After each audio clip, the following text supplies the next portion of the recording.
弟兄姊妹平安，今天是2023年的1月14号。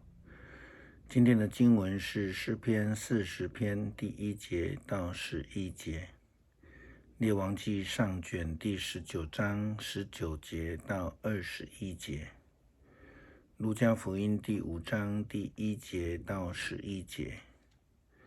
今天要跟大家分享的主题是完全放下。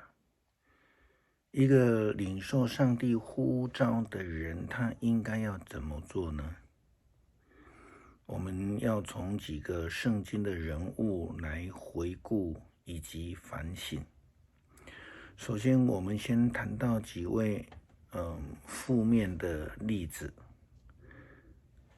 我们先讲到亚当，他就是没有完全放下。他以为用自己的想法追求那可能是最可口的果实，听信撒旦的美言怂恿，觉得自己比较有智慧，但是事实上他却因此而与上帝背道而驰，也因而被上帝所放逐，离开了伊甸园。我们再看亚当的儿子该隐，他更是一个没有放下自己的例子。他太过分的看重了自己，以为自己所做的才是值得上帝赞赏，是最好的，但却因为坏的行为见证而得罪了上帝。以色列的第一位国王扫罗，就是把自己看得太高，违背了上帝的旨意，越过了那一个界限，就被上帝给罢黜掉了。我们另外一方面看到一些正面的例子。我们先看到最具代表这种争议的人物之一雅各。当他蒙受上帝的呼召，准备离开他舅舅家回到出生地的时候，他第一个马上遇见了一个大难题，因为他必须要面对他之前所欺骗的对象和哥哥以扫。一向自以为聪明的雅各马上就有了反应。圣经告诉我们，雅各他先差遣了他妻儿，并且赠送许多批的礼物作为先遣部队。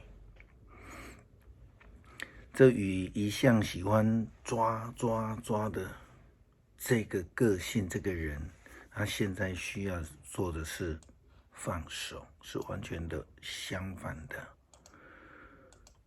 他必须将所有的财宝白白的送给他的哥哥作为礼物。创世纪第12章第1节到第3节所记载的亚伯拉罕他所受的呼召，上帝要亚伯拉罕他能够离开本族本地父亲的家。这样的意思就是说，亚伯拉罕必须要放弃一切，完全放手，才能够好好的跟随上帝。列王纪上卷19章19节到21节提到了以利沙领受呼召之后的情景。圣经说，以利亚离开那里，就找到了沙法的儿子以利沙。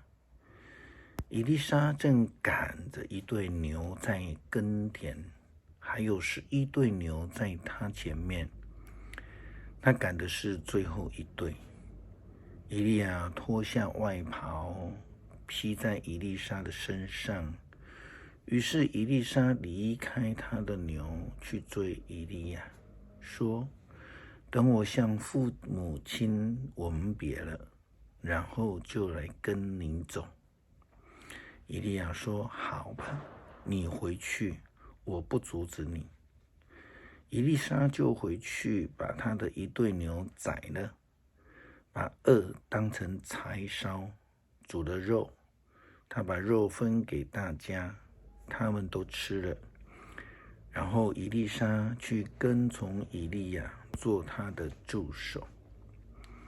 我们看到了以利沙领受了上帝的呼召以后，马上做了一件事情，就是将他的2只牛，我们说那是他的财产，或是他的生财的工具，给杀了，并且分给了众人吃。然后就跟随以利亚去学习当他的助手。好了，以利沙的表现跟耶稣基督传福音的时候，有一位受呼召的人被呼召来跟从耶稣基督，可是完全不同的。在路加福音第9章59节，耶稣这样对一个人说：“来跟从我。”可是那个人就对他说：“主啊，请让我先回去埋葬我的父亲。”其实这个理由分明就是一个推脱之词，因为如果是他的父亲死了，或是即将要死亡病重，这个人是不可能这个时候还在外面游荡。也因此，耶稣基督就回答他的话跟以利亚就完全不同。耶稣基督说：“让死人去埋葬他们的死人吧。至于你，你要去传上帝国的福音。”另外一个比较令人疑惑的，因为他跟以利沙的情形蛮类似的。路加福音第9章有另外一个人。耶稣基督对他说：“呼召他。他说：主啊，我要跟从你，但是请让我先回去向家人告别吧。”但是耶稣基督也拒绝他，也告诉他说：“手扶着犁向后不断看的人，对上帝的国是没有用处的。”差别在这里啊，以利沙是放掉他的牛，跑向前去找以利亚，去告诉他要去跟父母亲告别。这个已经表现出跟随的诚意。然而在路加福音9章所记载，这2个人却是找了推脱之词来离开呼召他们的耶稣基督。手扶着犁向后看的人，这件事情我们其实并不陌生。最典型的代表可能就是罗德的太太。他们在离开所多玛的时候，他就转头，这表示他舍不得，放不下过去所拥有的，他就因此就失去了领受上帝的救恩这样的一个机会。路加福音第5章第1节到11节，耶稣基督呼召门徒的一个记载。我们看到在革尼撒勒湖捕鱼的西门和他的同伴共4个人。当耶稣基督呼召他们的时候，他们也是完全的放下来跟随。他们没有说让我们回去埋葬父亲，也没有说让我们回去告别家人。圣经记载当时候的情形，有一次耶稣站在革尼撒勒湖边，人群簇拥上来，要听他宣讲上帝的话。他看见2条船停在湖边，打鱼的人离开了船，正在岸上洗网。耶稣上了西门的那一条船，吩咐西门把船稍微划开。耶稣就坐下来，从船上来教导众人。讲完后，他就对西门说：“把船划到水深的地方，然后你跟你的伙伴就撒网打鱼。西门说：老师啊，我们整夜辛劳，什么都没打到。但是你既然这么说，我就撒网吧。于是他们就撒网，捕到了一大群鱼，渔网差一点就破了。他们打手势招呼另外一条船的伙伴过来帮忙。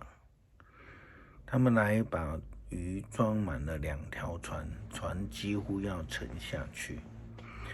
西门彼得看见这个情形，就跪在耶稣的面前说：主啊，请你离开我吧，我是个罪人。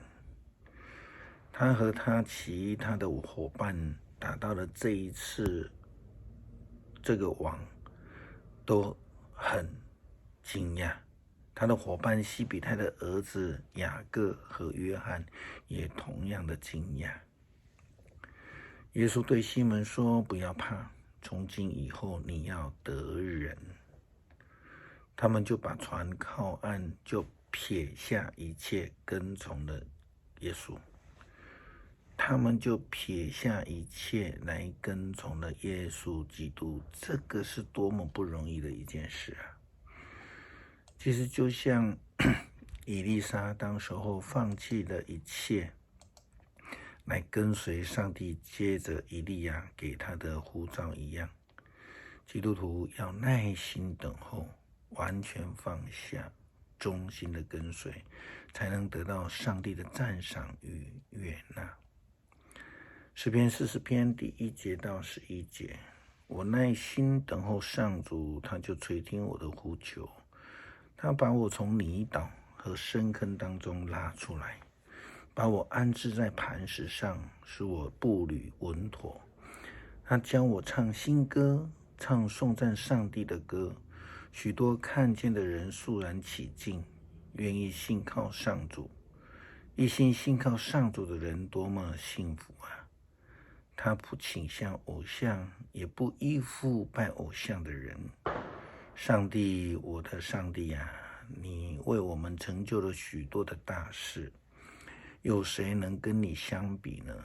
你为我们设想奇妙计划，要数说也说不尽。你不要生祭和供物，你不要烧化祭和赎罪祭，你却赐给我聆听的耳朵。所以我回答说：我在这里。